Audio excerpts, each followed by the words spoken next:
Здравейте всички! Днес ще разгледаме още едно приложение за четене на новини, което е малко... не знам, бъгаво ли е. Имаме спорт. Съвсем леко се мърдам пръста, то полудява да ходи с всички. Добре, нека просто да вземем нещо. Жестове за навигация, показване на навигация, всяко стартиране. Неуспешна връзка. Защо? Нека да видим. Ето това обаче е хубавото. Можете просто да си ги скровате настрани, независимо кое ще штракнете. Нека дадем на някаква новина. И ни отваря браузър. Това може би е лошото. Защо отвори браузър? Мога ли да... Не мога да скролвам. Мога да ходя на страни. Имам някакви настройки. Накланяне. Не. И това.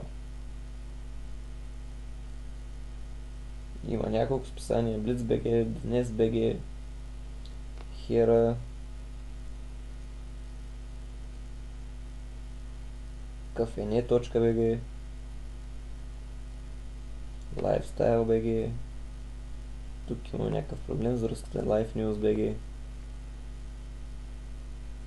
Хайде де. Morето.net.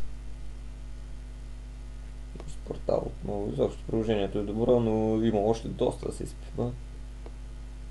Да, явно тук проблема е бил с накланянето. Сега работи много по-гладко. Това е хубаво. Пишеше, че мога да ги издърпвам, нали? Да, но аз не мога.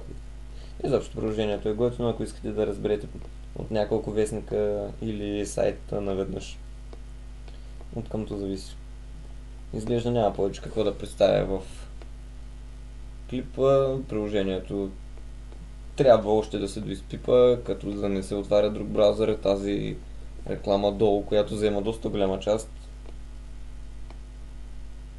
И някои други бъгове. Благодаря, че гледахте клипа. Очаквайте.